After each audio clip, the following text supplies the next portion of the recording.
సుమన్ టీవీలో మీ personal and business promotions కోసం కింది నెంబర్కి కాంటాక్ట్ చేయండి. సార్తో నేను పంచుకున్నా నా బాధలు.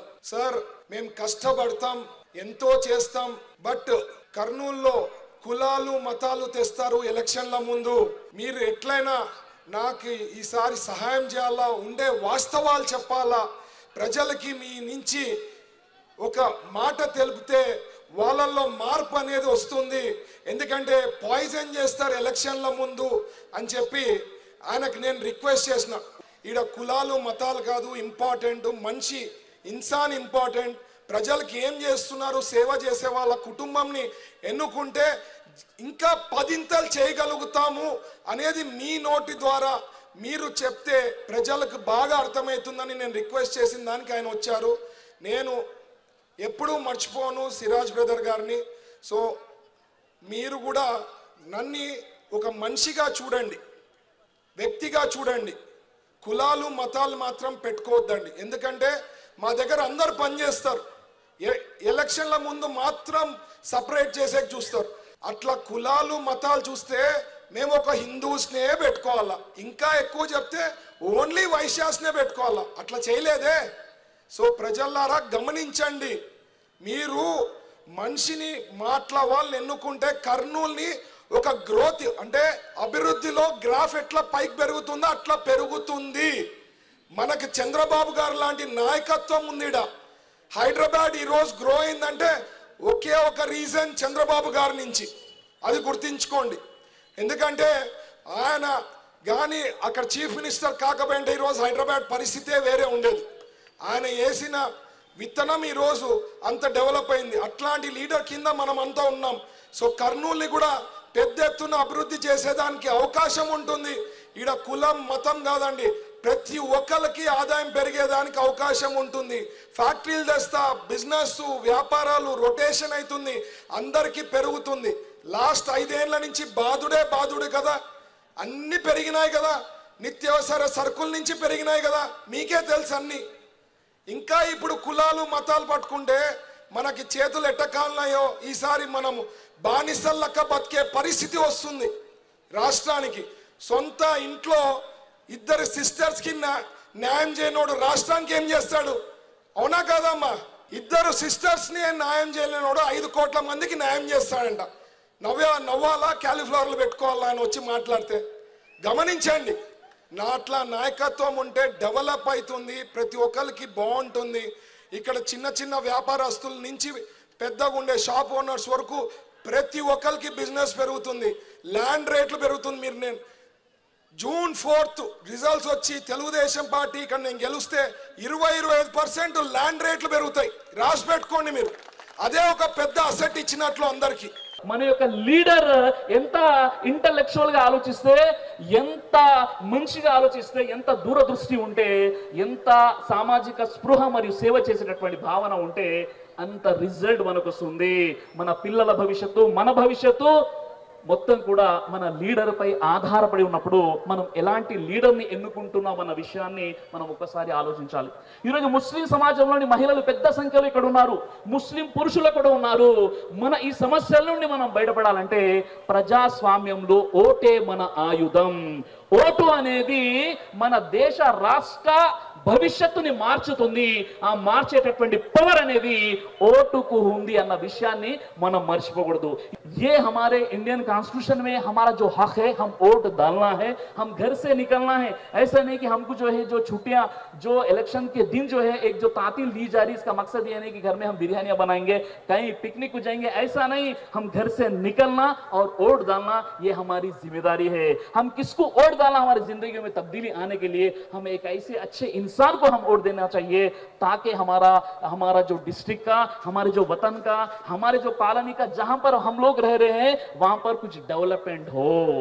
మన ఈ ఆంధ్రప్రదేశ్లో, మన ఈ తెలుగు రాష్ట్రాలలో దౌర్భాగ్యం, దురదృష్టకరం ఏంటంటే ఎలక్షన్ రాగానే ముస్లింలకే ఓటేయాలి, హిందువులకే ఓటేయాలి అనేటటువంటి ఏదైతే పైశాచికత్వం ఉందో దాని నుండి మనం బయటకు వచ్చేసి మనం ఓటు వేయాలి మానవత్వానికి, మనం ఓటు వేయాలి మంచి వ్యక్తికి, మనం ఓటు వేయాలి డెవలప్మెంట్కి, మనం ఓటు వేయాలి మనతో పాటు ఉండి నడిచేవాడికి, మనం ఓటు వేయాలి మన అవసరాల్లో నిలబడేవాడికి, మనం ఓటు వేయాలి ఎవరైతే వెంటనే స్పందించి మన సమస్యని దూరం చేస్తారు.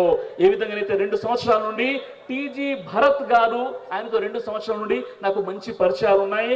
దాదాపుగా ఆయన ఇంట్లో ఒక 2 టైమ్స్ నేను భోజనం కూడా చేయడం జరిగింది. ఒక మంచి మనస్తత్వాన్ని, మంచి వ్యక్తిని నేను చూశాను. కాబట్టి ఈ రోజు ఈ కార్యక్రమానికి, ఈ ప్రోగ్రాంకి నేను వచ్చాను. ఎంతో మంది కాల్ చేశారు, భయపెట్టే వాళ్ళు భయపెట్టే ప్రయత్నం చేశారు. సోషల్ మీడియాలో చాలా విపరీతమైనటువంటి ట్రోలింగ్ గురి చేశారు. అయినప్పటికీ కూడా నేను భయపడలేదు. ఎందుకంటే నేను తప్పు చేస్తే కదా నేను భయపడాలి. నేను ఒక మంచి వ్యక్తికి మద్దతు ప్రకటించడానికి వచ్చాను. మంచి వ్యక్తికి మద్దతు ప్రకటించడానికి వచ్చాను. ఎందుకంటే నా ప్రసంగాల్లో ఎక్కడ కూడా కుల మతాలను టార్గెట్ చేసుకుని నేను మాట్లాడను. నేను అందరినీ కలుపుకుంటాను. భిన్నత్వంలో ఏకత్వం, ఇదే మన దేశ ఔన్నత్యం. మరి అలాంటప్పుడు ఎలక్షన్స్ కంటే ముందు భాయిగా ఉండి ఎలక్షన్ రాగానే భౌమని అనుకోవడం ఏదైనా మంచిదంటారా? తప్పు కదా. కాబట్టి ఒక మంచి వ్యక్తిని ఎన్నుకోండి అని చెప్పడానికి నేను వచ్చాను. నిజంగా చెప్పాలంటే ఇతర పార్టీల వైసీపీ వారు కూడా దాదాపుగా 20 నియోజకవర్గాల్లో నన్ను పిలిచారు, నేను వెళ్ళాను. అప్పుడు ఏ టీడీపీ వాళ్ళు కూడా ఇలాంటి పోస్టులు పెట్టలేదు. మరో విషయం ఏంటంటే ఇప్పుడు భరత్ గారి కోసం నేను వచ్చాను. నిజంగా ఇది నా ఫస్ట్ ప్రోగ్రాం. నేను టీడీపీ నుండి భరత్ గారి పక్షాన నిలబడి ఆయన్ని గెలిపించని స్వచ్ఛందంగా నేనైతే రావడం జరిగిందో నా ఫస్ట్ ప్రోగ్రాం.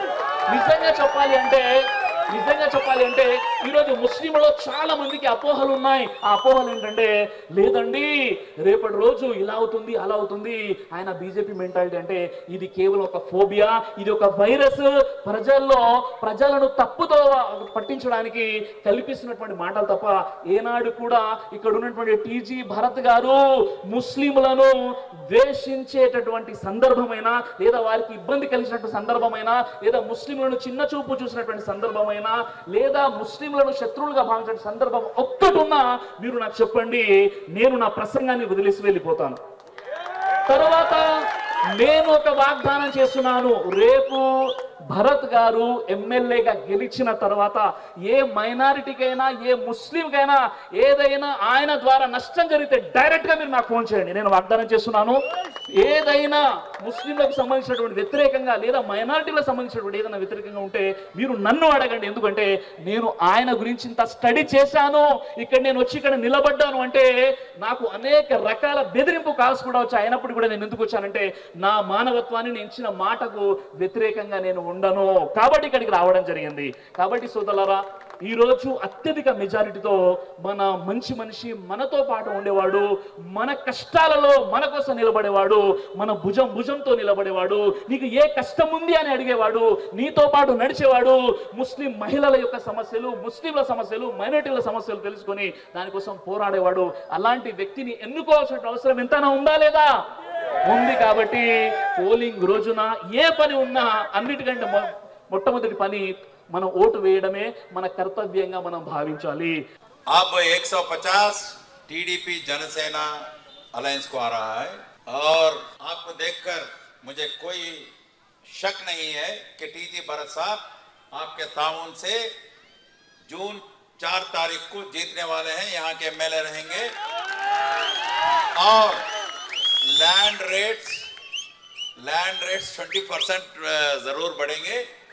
जरूर वोट दीजिए, जीतने वाली पार्टी को वोट दीजिए, हकदार बनिए, क्योंकि वोट देने से हम उसमें हिस्सेवार बनेंगे.